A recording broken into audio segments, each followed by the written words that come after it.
ஆன்மீகத்தின் வழிநடக்கும் அன்பு சொந்தங்கள் அனைவருக்கும் வணக்கம்.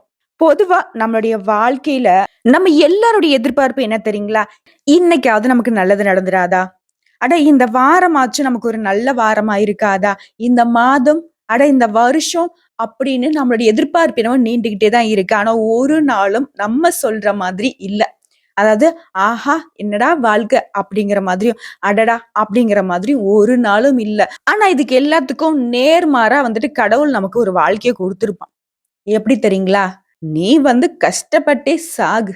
நீ எப்பவும் பாத்தீனாக்கா, ஒரு எட்டு வச்சுனாக்கா, உன்ன 10 எட்டு நான் கீழ இழுத்து விடுவேன். உன் வாழ்க்கையில ஒரு நாளும் நீ சிரிக்கணும்னு நெனச்சிராத. ஒரு வாட்டி நீ சிரிச்ச அப்படின்னாக்கா, 10 வாட்டி உன்ன அழுக விட்டுருவேன்." இப்படிதான் வாழ்க்கைய குடுத்திருப்பாங்க. இல்லையா? ஆனா, இது எல்லாம் நிரந்தரமா அப்டின்னாக்க நிச்சயமா கிடையாதுங்க. நம்ம இப்ப சொல்றோம் இல்லையா? இது எல்லாமே நம்மளுடைய ஆதங்கம் தான். ஆனா கடவுள பொறுத்தவரைக்கும் அப்படி கிடையாது. இதுக்கு ஒரு எக்ஸாம்பிள் சொல்லணும்னாக்க, நம்மளுடைய அப்பா, அம்மா கிட்ட நம்ம நெறைய எதிர்பார்ப்பு வச்சிருப்போம். நெறைய ஆசைப்பட்டு கேட்டு அழுது போறோம்ன்னு இருப்போம். அப்பலாம் நம்ம அப்பா, அம்மா மேல நம்ம கோபம் கூட பட்டுருப்போம். இவங்க நமக்கு எதுவுமே செய்ய மாட்டியிருக்காங்க அப்படின்னு சொல்லிட்டு. ஆனா அதுவே நம்ம அப்பா, அம்மா ஆகுறப்போ, அப்பா, அம்மாவுடைய கஷ்டங்கள் நமக்கு புரியும். அந்த சமயத்துல திரும்பி பார்க்குறப்போ, அப்பாவும், அம்மாவும் வயசாகி நிப்பாங்க. ஓகேங்களா? அந்த மாதிரி தான் கடவுள் நமக்கு இப்ப சோதனை குடுக்குறாரு அப்டின்னாக்க, நம்முடைய வாழ்க்கையில இனி வரக்கூடிய காலத்த இந்த அனுபவத்த வச்சு முன்னேறி போகணும். அதே மாதிரி அப்ஸ் அண்ட் டவுன்ஸ் வரப்போ நம்மள நம்ம தற்காத்துக்கணும். அதாவது அப்ஸ் அண்ட் டவுன்ஸ் வரப்போ நம்ம பேலன்ஸ்டா வாழணும் அப்படிங்கிறதுக்கு தான் சின்ன சின்ன போராட்டங்கள கடவுள் குடுத்துக்கிட்டு தான் இருக்காரு. நீங்க ஒரு விஷயம் சொல்லுங்களேன். உங்க வாழ்க்கைய எடுத்துக்கிட்டோம் அப்படின்னு வச்சுக்கோங்களேன். நீங்க விவரம் தெரிஞ்சதுலருந்து இப்போ வரைக்கும் நான்லாம் எப்படி கஷ்டப்பட்டேன் தெரியுமா? அப்படின்னு ஆரம்பிச்சு உங்களுக்கு பெரிய நெருக்கடி ஒண்ணு வந்திருக்கும். அதெல்லாம் கேட்டோம்னா, மேடம் அன்னைக்கெல்லாம் கேட்டீங்கன்னா உசுரு மட்டும் தான் இருந்துச்சு. அந்த பிரச்சனைய தீர்க்கிறதுக்கு நான் விழுகாத கால் இல்ல, நான் கேட்காத ஆள் இல்ல அப்படிங்கிற மாதிரி ஆரம்பிப்போம். ஆனா அந்த பிரச்சனைய தாண்டி வெளிய வந்திருப்போம் இல்ல, அந்த ஒரு பாயிண்ட் யாரு குடுத்திருப்பா தெரியுங்களா? கடவுள் தான் குடுத்திருப்பாரு. ஓகேங்களா? நம்மள தண்ணீல அழுத்துறப்போ, அந்த பந்து எப்படி மேல வருதோ, அந்த மாதிரி நம்ம மேல வரணும்னு தான் கடவுள் எதிர்பார்க்கிறார். நமக்கு வரக்கூடிய சோதனைகளும் அப்படிதாங்க. பாசிட்டிவா திங்க் பண்ணுங்க. உங்களுக்கு பிடித்த தெய்வங்களுடைய வழிபாடு உங்களுக்கு எப்பவுமே துணை நிக்கும். நம்ம ஒரு தப்பு தண்டக்கு போகல, நம்ம ஒருத்தருடைய வாழ்க்கைய கெடுக்கல அப்படின்னாவே, நம்ம நிச்சயமா நல்லா இருப்போங்க. இத மட்டும் மனசுல வச்சுக்கோங்க. அந்த வகையில 12 ராசிக்கும் இந்த ஜூலை மாதம் அப்படிங்கிறது சில பேருக்கு சாதகமாகவும், சில பேருக்கு பாதகமாகவும் இருக்குங்க. அப்படி சாதகமா இருக்கக்கூடிய அன்பர்களுக்கு இன்னும் சிறப்பா உங்க வாழ்க்கைய மெருகேத்திக்கிறதுக்கும், பாதகமா இருக்கு அப்படின்னாக்கா, அதுக்கான வழிமுறைகளும் நம்ம இந்த வீடியோ பதிவுல பார்க்கலாங்க. அந்த வகையில ஜூலை மாதம், அதாவது ஆங்கில வருடத்துல 7வது மாதமாக பிறக்க போற அந்த ஜூலை மாதம் அப்படிங்கிறது, சனி பகவானை ராசி அதிபதியாக கொண்ட அந்த மகர ராசி அன்பர்களுக்கு எந்த மாதிரியான பலன்களை கொடுக்க போகுது? பொதுவா அந்த மகர ராசிக்காரங்களுக்கு எல்லாமே கடவுள் கொடுக்கிறாருங்க. ஒரு சில விஷயங்கள்ல இவங்களுடைய கவனக்குறைவால அது தட்டி கழிச்சு போகுது. மேக்ஸிமம் இவங்க கிட்ட ஒரு பெரிய டிராபேக் என்ன தெரியுமா? எதையுமே அசால்ட்டா விட்டுடுறீங்க. பார்த்துக்கலாம் அப்படிங்கிற அந்த கேர்லெஸ்ஸான விஷயம் மட்டும் தாங்க உங்களுக்கு பெரிய அளவுல பாதிப்ப குடுத்துட்டு இருக்கு. நீங்க நல்லவங்க தான். ரொம்ப கஷ்டப்படுறீங்க தான். உழைப்புக்கு பெயர் போனவங்க தான் இந்த மகர ராசிக்காரங்க. இன்னும் சொல்லப்போனாக்கா சனி பகவான ராசி அதிபதியாக வச்சிருக்கிறதுனாலயோ என்னவோ தெரியல, இவங்களால எந்த ஒரு தப்பு தண்டாவும் செய்ய முடியாது. முக்கியமா எந்த ஒரு விஷயத்தையும் மனசுக்குள்ள மறைச்சு வைக்க முடியாது. இப்படிப்பட்ட உங்களுக்கு வீழ்ச்சி அப்படிங்கிறது எதன் காரணமா வருதுன்னா, உங்களுடைய கேர்லெஸ்ஸால தான். நான் தான் நல்லவனாச்சே! அப்படின்றதுக்காண்டி எந்த ஒரு விஷயத்தையும் அசால்ட்டா விட்டீங்க அப்படின்னாக்க, ஒண்ணுமே பண்ண முடியாது. அப்போ திருட்டுத்தனம் பண்றவங்க தான் கவனமா இருக்காங்களா? அப்படின்னாலயும் அதுவும் கிடையாது. ஹார்ட் ஒர்க் எங்க செய்யணும், ஸ்மார்ட் ஒர்க் எங்க செய்யணுமோ அந்த மாதிரி தாங்க. மகர ராசிக்காரங்களே, எல்லா இடத்துலயும் பார்த்தீங்கன்னாக்க, நான் எல்லாருக்கும் நல்லவனா இருக்கணும் அப்படின்னு சொல்லிட்டு வாழ்ந்துகிட்டு இருக்கீங்க. அது ஒரு நாளும் உங்களுக்கு கஷ்டம் மட்டும் தான் நிலைச்சு நிக்க வைக்கும். உங்களுக்கே தெரியுது அவங்க கெட்டவங்கன்னு. அவங்ககிட்ட நீங்க நல்ல பேர் வாங்குறதுக்கு ட்ரை பண்ணா என்ன செய்வாங்க? உங்க தலையில மொளகாய வச்சு நல்லா அரைச்சு எடுத்துருவாங்க. அவங்களுடைய தேவைக்கு பயன்படுத்திப்பாங்க. ஸோ அப்படிப்பட்டவங்க கிட்ட நீங்க நல்ல பேர் வாங்கணும்னு சொல்லிட்டு அவங்க கிட்ட ஒட்டி உறவாடுனீங்கனாக்கா உங்களுக்கு தானே நஷ்டம். ஏன்னா, ஒரு கெட்ட விஷயம் செய்றாங்க அப்டின்னாக்கா, அவங்க கிட்ட நல்லவங்களான நீங்க போறதுனால, உங்களுக்கும் அதே கெட்ட பேரு தான் உண்டு. அது மட்டும் இல்லாம, அவங்க செஞ்ச தவறுகள எல்லாத்தையும் உங்க தலையில கட்டி விட்டுருக்காங்க. இது நெறைய இடங்கள்ல மகர ராசிக்காரங்களே நீங்க அனுபவிச்சிருக்கீங்க. இல்லையா? ஸோ, இந்த மாதிரி விஷயங்கள நல்லவங்க, கெட்டவங்க யாருன்னு தெரிஞ்சுக்கிட்டு, அவங்கள விட்டு ஒதுங்கி இருக்கிறது மட்டும் தான் உங்க வாழ்க்கைக்கு நல்லதும் கூட. சரிங்களா? அது ஒரு புறம் இருக்கட்டும். சனி பகவானை ராசி அதிபதியாக கொண்டவங்க நீங்க.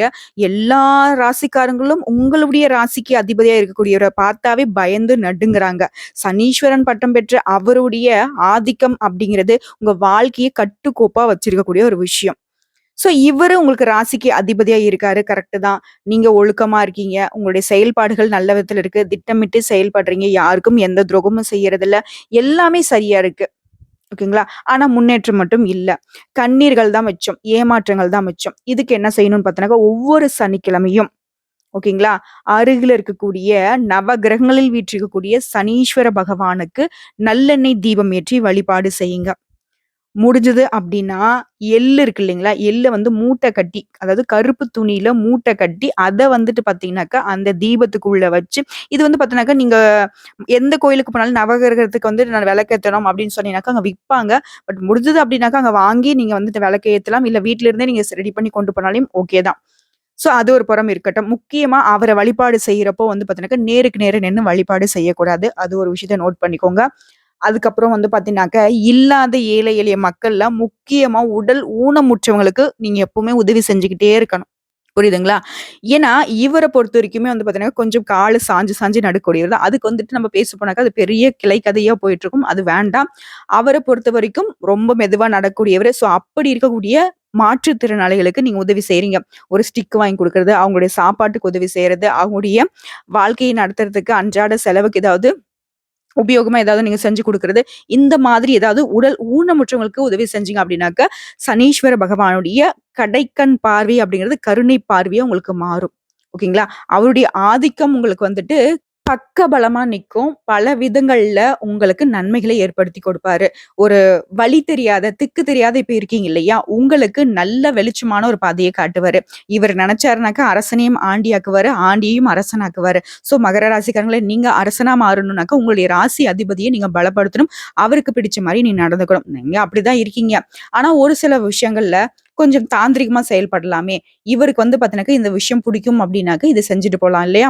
அதேபோல முடிஞ்சது அப்டின்னாக்க, தினமுமே காலையில நீங்க சாப்பிடுறதுக்கு முன்னாடி ஒரு கைப்பிடி சாதத்த காக்கைக்கு வைக்கிறத பழக்கமா வச்சுக்கோங்க. இதுவுமே உங்களுக்கு ரொம்பவே நல்லதும் கூட. காக்கைக்கு நீங்க சாதம் போடுறது எந்த அளவுக்கு பலன் தெரியுமா? நீங்க சனீஸ்வரருடைய ஆலயத்துக்கு சென்று அங்க அவர வழிபாடு செஞ்சதுக்கு சமம். ஸோ எப்பவுமே காக்கைக்கு சாதம் போடுறத மகர ராசிக்காரங்களே மறக்காதீங்க. சரிங்களா? ஏன்னா மேடம் ஜூலை மாத பலன்கள்னு சொல்லிட்டு ஏதேதோ பரிகாரம் அதெல்லாம் சொல்லிக்கிட்டு இருக்கீங்க அப்டின்னா, இது எல்லாமே மகர ராசி அன்பர்களே உங்களுடைய வாழ்க்கைக்கு பலன் சேர்க்கக்கூடிய ஒரு விஷயம் தான். உங்க வாழ்க்கையில எந்தெந்த இடங்கள்ல சறுக்கி விழுந்துகிட்டே இருக்கீங்களோ, அதெல்லாம் சரி செய்யக்கூடிய விதத்துல தான் இந்த விஷயங்கள நான் சொல்லியிருக்கேங்க. நம்பிக்கையோட நான் சொன்ன இந்த விஷயத்துல ஒரு விஷயத்தையாவது ஃபாலோ பண்ணி பாருங்க. நல்ல மாற்றம் இருக்கும். அதுக்கப்புறம் நீங்களே வந்துட்டு நான் சொன்ன எல்லா விஷயத்தையும் ஃபாலோ பண்ண மாறிடுவீங்க. நமக்கு நல்லதுன்னு தெரிஞ்சதுக்கு அப்புறம் அத நம்ம தவிர்க்கிறது வந்துட்டு நம்மளுடைய முட்டாள்தனம் தான். சரிங்களா? ஸோ அத வந்து ஃபாலோ பண்ணிக்கோங்க. இந்த வீடியோ பதிவு பார்க்கக்கூடிய இந்த தருணத்துல சொல்லுங்க. ஓம் சனீஸ்வர பகவானே போற்றி போற்றி. என்ன மேடம் சனீஸ்வர பகவான வழிபாடு செய்யறதுக்கு கொஞ்சம் வந்துட்டு எனக்கு பயமா இருக்கு அப்படின்னு நினைக்கிறவங்க, நீங்க ஆஞ்சநேய பெருமானையும், விநாயகர் பெருமானையும் வழிபாடு செய்யலாங்க. ஏன் வந்துட்டு சனீஸ்வர பகவான வழிபாடு செய்ய ஒரு சிலர் வந்து தயங்குறாங்க, பயப்படுறாங்கன்னு பார்த்தோம்னா, அவர் வந்து எப்படி வழிபாடு செய்யறதுன்னு தெரியல. ஒரு சிலர் வந்து பார்த்தீங்கன்னாக்கா வதந்திய பரப்பியிருப்பாங்க. அவர் வந்து வழிபாடு செஞ்சுட்டீங்கன்னாக்கா, அவருடைய பிரசாதத்த வீட்டுக்கு கொண்டு வந்துட்டுனாக்கா, அவரும் கூடயே வந்துருவாரு. கூடவே இருந்துட்டு நமக்கு கஷ்டத்த குடுப்பாரு அப்டின்றாங்க. அதெல்லாம் வந்துட்டு சுத்த பொய்யுங்க. அவர பொறுத்தவரைக்கும் உங்க வீட்ல இருந்தாருனாக்கா உங்களுக்கு நல்லது தான். ஏன்னா, எந்த ஒரு கெட்டதையும் உங்கள செய்ய விட மாட்டாரு. நீங்க கெட்டது செஞ்சீங்கன்னா மட்டும் தான் கஷ்டங்கள் வந்து பின்னாடி வரும். ஸோ நீங்க நல்லது மட்டுமே செஞ்சுட்டு இருந்தீங்க அப்டின்னாக்கா, உங்களுக்கு எதுக்கு கஷ்டம் வரப்போது? ரூ. 1 இருந்தாலும் அது உங்களுக்கு நிலைச்சு இருக்கிற மாரி செய்வாரு. கோடி ரூபாய் வந்தாலும் அது எப்போ வந்துட்டு எவன் புடுங்கிட்டு போகணும் அப்படின்னு பயப்பட வேண்டிய ஒரு சிச்சுவேஷன் இருக்காது. தைரியசாலியா இருப்பீங்க. நீங்களே 10 பேருக்கு வாழ்க்கை பாடத்த சொல்லிக் குடுக்குற அளவுக்கு உங்கள வந்து சீர்படுத்திட்டு போவாரு. ஸோ இவர் வழிபாடு அப்படிங்கிறது எந்த விதத்திலும் உங்களுக்கு வந்து குறைகளை கொடுக்காது. நிறைகளை மட்டும் தான் ஏற்படுத்தி கொடுப்பார். ஸோ இவர நீங்க ராசி அதிபதியாக பெற்றிருக்கிறதுனாலவே மகர ராசிக்காரங்களே நீங்க ரொம்ப பெருமைப்படக்கூடிய ஒரு விஷயம் தான். சரிங்களா? ஸோ அவருடைய நாமத்த வந்துட்டு சொல்லிடுங்க. இந்த மாதம் அப்படிங்கிறது எப்படி இருக்குன்னு நான் தெளிவா சொல்லிடுறேங்க. இந்த வீடியோ பத்தி உங்களுக்கு பிடிச்சிருந்தாக்கா வீடியோக்கு லைக் பண்ணுங்க. நம்ம சேனல சப்ஸ்கிரைப் பண்ணுங்க. மேலும் பிடிச்சது அப்படின்னா ஃப்ரெண்ட்ஸ் அண்ட் ஃபேமிலிக்கு ஷேர் பண்ணுங்க. இப்போ ஜூலை மாதத்துடைய பலன்கள தெளிவா பார்க்கலாங்க. ஜூலை மாதம் மகர ராசிக்கு மிகவும் அனுகூலமான, அதிர்ஷ்டமான மாதமாக நிச்சயமா இருக்குங்க. கடந்த மாதங்கள விட ஜூலை மாதம் அப்படிங்கிறது இனி வரக்கூடிய மாதங்களுக்கும் பெரும்பாலும் உதவி செய்யக்கூடிய விதத்துல இந்த ஜூலை மாதம் இருக்கும். அது எப்படின்னா, ஒரு நாள் மட்டும் எனக்கு வேலை கிடைக்குது. அந்த ஒரே நாள்ல நான் ஒரு ரூ. 10,000 சம்பளம் வாங்குறேன் அப்படின்னா, அந்த ஒரு நாளுடைய சம்பளத்த வச்சு நான் மாதம் முழுக்க ஓட்டுறேன் பாத்தியா, அந்த மாதிரி உங்களுக்கு இருக்கும். இனி வரக்கூடிய அந்த 12 மாதங்கள்ல 7 மாதத்துல இந்த 7வது மாதம் வந்திருக்கூடிய இந்த ஜூலை மாதம் அப்படிங்கிறது இனி வரக்கூடிய 5 மாதங்கள உங்களுக்கு அதிர்ஷ்டத்த நிலைக்க வைக்கும். சோ அப்படி என்னங்க இந்த மாதம் உங்களுக்கு நல்ல விஷயங்கள தரப்போகுது பார்க்கலாங்களா? பெரும்பாலும் வந்து பார்த்தீங்கன்னா, மகர ராசிக்கு மிகவும் யோகமான காலமா இந்த காலகட்டம் அமையும். நீங்க எதிர்பார்த்த எல்லாமே நிறைவேறும். நெனச்சது நடக்குதுப்பா. அவனுக்கு மட்டும் என்னதான் அப்படியோன்னு சொல்லுவாங்க இல்லையா? அந்த மாதிரி யோகமான அமைப்பு மகர ராசிக்கு இருக்கு. குடும்பத்த பொறுத்தவரைக்கும் மகிழ்ச்சி நிலவும். திருமணம் ஆனவர்களுக்கு இல்லற வாழ்க்கையில மகிழ்ச்சி நிலைக்கும். தனிப்பட்ட வாழ்க்கையும் மேம்படும். அதாவது உங்களுடைய தொழில் ரீதியாவும் நல்ல முன்னேற்றம் அடைவீங்க. உங்களுடைய வாழ்க்கை துணையிடம் இருந்து அன்பும் ஆதரவும் பெறுங்க. அவர்களாலேயும் உங்களுக்கு அதிர்ஷ்டம் கிடைக்கும். உங்களுடைய முயற்சிகள் எல்லாமே கைகூடும். பணத்தை பத்தி எந்த ஒரு கவலையும் இருக்காதுங்க. மேலும் சொல்லணும்னாக்கா உங்களுடைய பொருளாதார நிலை நல்ல விதத்துல மேம்பாடு அடையும். பல விதங்கள்ல பணம் வந்து சேரும். உங்களுடைய வங்கி இருப்பு அதோடைய தொகையும் வந்து பார்த்தீங்கன்னாக்கா அதிகரிக்க வாய்ப்பு இருக்குங்க. அற்புதமான பலன்களை தரக்கூடிய குரு பயிற்சி மற்றும் குரு பார்வை இதெல்லாமே உங்களுக்கு வந்து பார்த்தீங்கன்னாக்கா தொட்டதெல்லாம் தொடங்கக்கூடிய அமைப்பை தந்திருக்கு. உங்களை காதலிப்பவர்கள் திருமண முயற்சி இந்த காலகட்டத்துல மேற்கொள்ளலாங்க. திருமண யோகம் உண்டு. ஜூலை மாதம் அப்படிங்கிறது மகர ராசிக்கு பல விதங்கள்ல பலன்களை அள்ளி கொடுத்திருக்கு. ஜூலை மாதத்துல மகர ராசியை பொறுத்த வரைக்கும் செலவுகளை கொஞ்சம் பார்த்து செய்யணும். பணவரவுதான் இருக்கே, தாம் தூம்னு செலவு செய்வோம் அப்படின்ற ஒரு அமைப்பு இருக்கவே கூடாது. நான் சொன்ன இந்த ஜூலை மாதத்தை வச்சுதான் அடுத்து வரக்கூடிய 5 மாதங்கள் உங்களுக்கு அதிர்ஷ்டத்தை நிலைக்க வைக்கும்னு சொல்லிட்டேன். சோ எப்படி இருந்தாலும் சரி, ஒரு நல்ல வாய்ப்பு வருதா பயன்படுத்திக்கோங்க. ஒரு குறிப்பிட்ட அமௌண்ட் வருதா அதை வந்து பாத்தீங்கன்னா பார்த்து பார்த்து செலவு செஞ்சுட்டு மீதி வந்து சேமிப்புல வைங்க. ஒரு ரூ. 100 வருதா அதுல ரூ. 10 செலவு செஞ்சு மீதி ரூ. 90 சேமிக்க தான் மகர ராசி பார்க்கணும். அடுத்த சனி பகவானுடைய இந்த வக்ர பெயர்ச்சி இருக்கு இல்லையா? சில விஷயங்கள்ல உங்கள வந்து லேசா தடுமாற வைக்கும். இருந்தாலும் தாமதங்களை ஏற்படுத்துமே தவிர்த்து அத வந்துட்டு உங்களால செய்யாம இருக்க முடியாது. கண்டிப்பா உங்களுடைய முயற்சிக்கு வெற்றியை கொடுத்துருவாரு உங்களுடைய சனி பகவான். பணத்தை சேமிக்க முயற்சி பண்ணுங்க. ஒரு சில விஷயங்கள்ல அலட்சிய போக்கை தவிர்ப்பது ரொம்ப நல்லது. நான் முன்னாடியே சொல்லியிருக்கேன் மகர ராசிக்காரங்களே அலட்சிய போக்கு அப்படிங்கிறது உங்க கூடவே இருக்கு. அத கொஞ்சம் மாத்திக்கோங்க. அடுத்ததா தொழில் ரீதியா பார்க்கிறப்போ, தொழில்ல, வேலையில, வணிகம் இந்த மாதிரி எல்லா விதங்கள்லயும் சரி, சாதகமான பலன்களை கொடுக்குங்க இந்த ஜூலை மாதம்ங்கிறது.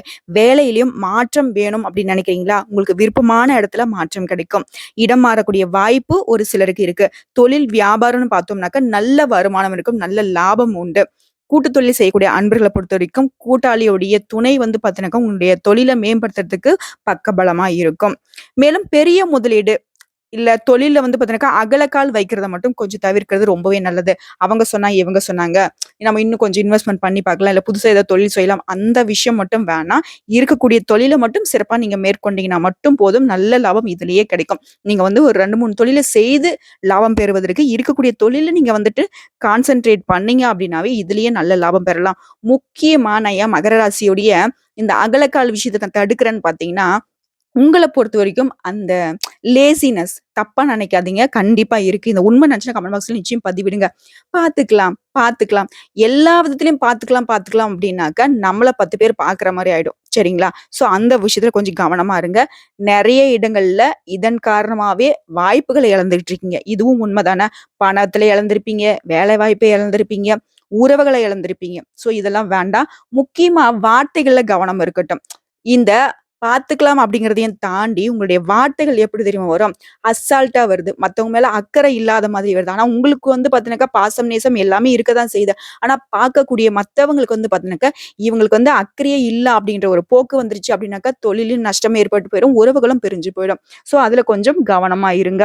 மேலும் நான் முன்னாடியே சொன்ன மாரிதாங்க, இந்த மாதத்துல நெறைய வாய்ப்புகள் உங்க வாழ்க்கைக்கு வந்து சேரும். அதாவது சொன்னா அதிர்ஷ்ட கதவுகள் வந்துட்டு அடுத்தடுத்து தொறந்துகிட்டே இருக்கும். சோ இத நல்லா பயன்படுத்திட்டீங்க அப்படின்னாக்கா, அடுத்தடுத்த மாதங்கள் எல்லாமே மிகவும் சாதகமா இருக்கும். இந்த வருட கடைசிக்குள்ள நீங்க நினைச்சது எல்லாத்தையும் அச்சீவ் பண்ணிடுவீங்க. சோ இவ்வளவு நன்மைகளை எடுத்துக்கிட்டு வந்திருக்கக்கூடிய இந்த ஜூலை மாதத்த நல்லபடியா பயன்படுத்திக்கோங்க. எல்லா விதங்கள்லயும் உங்களுக்கு சாதகம் மட்டும்தான் இருக்கு. பாதகம் அப்படிங்கிற ஒரு விஷயம் சுத்தமாவே கிடையாது. மார்க் அடிப்படையில பேச போனாலும் 100% உங்களுக்கு சாதகமா மட்டும்தான் இருக்கு. 0.1% கூட உங்களுக்கு பாதகமா கிடையாது. இது வந்து நான் சொன்ன எல்லாமே எச்சரிக்கை அப்படிங்கிறது உங்க வாழ்க்கையில ஒரு சில இடங்கள்ல உங்கள வந்து சறுக்கி விட்ட விஷயம் தான். இத மட்டும் மாத்திக்கிட்டா போதும். சரிங்களா? சோ உங்கள பொறுத்தவரைக்கும் அதிர்ஷ்டமான எண் எடுத்துக்கிட்டோம்னாக்கா 6ங்க. அதிர்ஷ்டமான நிறம் வெளிர் சிவப்பு நிறம். இந்த நிற ஆடைகளை தொடர்ந்து பயன்படுத்துவதன் காரணமா அதிர்ஷ்டம் நிலைக்கும். அப்ப என்ன மாதம் முழுக்க நான் இத பயன்படுத்தணுமா அப்படின்னா கிடையாதுங்க. இப்போ நம்ம மொபைல் போன் யூஸ் பண்றோமா, அதுக்கு வந்து பாத்தீங்கன்னாக்கா பின்னாடி பேக் கவர் அந்த கலர்ல பயன்படுத்தலாம். பேனா, பென்சில் ஏதாவது நம்ம அன்றாடம் உபயோகப்படுத்தக்கூடிய பொருட்களை வந்துட்டு அந்த கலர்ல பயன்படுத்தினா கூட ஓகே தான். சரிங்களா? மேலும் பேசணும்னாக்க இப்போ இன்னும் கூடுதலா நட்சத்திர பலன்கள பார்க்கிறப்போ, உங்களுக்கு இன்னும் சிறப்பான பலன்களை உணர முடியும். அந்த விதத்துல உத்திராடம் நட்சத்திரத்துக்கு இந்த மாதம் மேலிடம் நீங்க சொல்றத கேட்டு நடக்கவில்லையே அப்படின்ற எண்ணம் ஏற்படும். வழக்குகள்ல சாதகமான நிலை காணப்படுங்க. நீங்க மத்தவங்களுக்கு உதவிக்கரம் நீட்டுவதுல தயங்க மாட்டீங்க.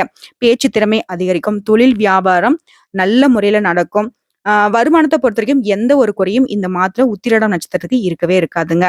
அடுத்ததா திருவோணம் நட்சத்திரத்த பொறுத்தவரைக்கும் இந்த மாதம் போட்டிகள் பற்றிய கவலைய விட்டுட்டு தொழில் வியாபாரத்துல கவனம் செலுத்துங்க.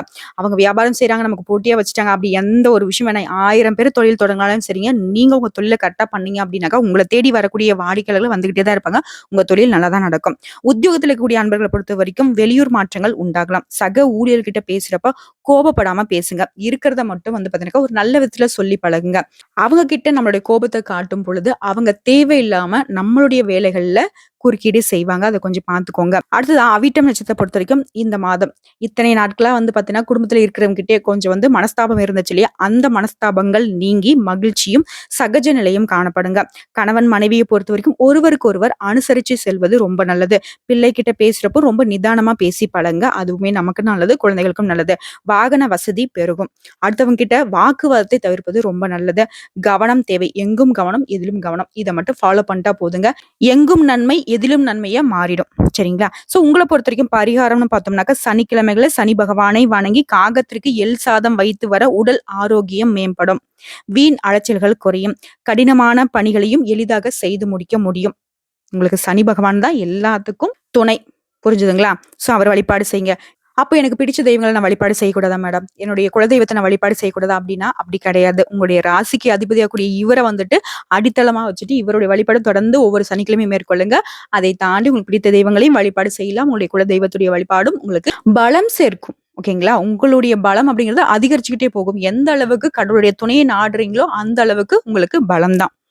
சோ உங்களுக்கு அதிர்ஷ்டமான கிழமைகள்னு பார்த்தோம்னாக்கா, ஞாயிற்றுக்கிழமை, செவ்வாய்க்கிழமை, வியாழன்கிழமை இந்த நாட்கள்ல நல்ல நிகழ்ச்சிகள செய்ய நல்ல விஷயத்துக்கு போக வர பயன்படுத்திக்கோங்க. அடுத்ததா சந்திராஷ்டிரம் இருக்கக்கூடிய நாட்கள்ல ரொம்ப கவனமா இருக்கணுங்க. உங்களுக்கு 9, 10, 11ங்க. 9ம் 10ம் முடிஞ்சுட்டுங்க. 11 மட்டும் பாக்கி இருக்கு. சோ அந்த நாள்ல எங்கும் கவனம், எதிலும் கவனம். தொலைதூர பயணங்கள தவிர்த்துடுங்க. பெருசா வந்து எந்த ஒரு கமிட்மெண்ட்டும் வச்சுக்காதீங்க. வீண் வாக்குவாதம் வேணாம். சண்டை சச்சரவு நடக்குதுனாக்கா அந்த இடத்துல நீ இருக்கவே கூடாது. அது அதிர்ஷ்டமான தினங்கள்னு பார்த்தோம்னாக்க, ஜூலை மாதத்துல 30ஆம் தேதி, 31ஆம் தேதி. இந்த நாட்களையும் நீங்க சுப நிகழ்ச்சிகள செய்ய பயன்படுத்திக்கோங்க. அவ்வளோதாங்க. மகர ராசி அன்பர்களே, நெறைய விஷயங்கள் உங்களுக்கு வந்துட்டு சொல்லியிருக்கோம். அத வந்து ஃபாலோ பண்ணிக்கோங்க. சனி பகவானுடைய துணை தான் உங்களுக்கு எப்பவுமே பலம். அதையும் பார்த்துக்கோங்க. எப்பவுமே நல்லதே பேசி, நல்லதையே செய்யக்கூடிய உங்களுக்கு எல்லாமே இந்த ஜூலை மாதத்துல நல்லதாவே நடக்கணும்னு சொல்லிட்டு இந்த வீடியோ பதிவு இதோட முடிச்சுக்கிறேங்க. வாழ்க வளமுடன். ஓம் சனீஸ்வர பகவானே போற்றி போற்றி.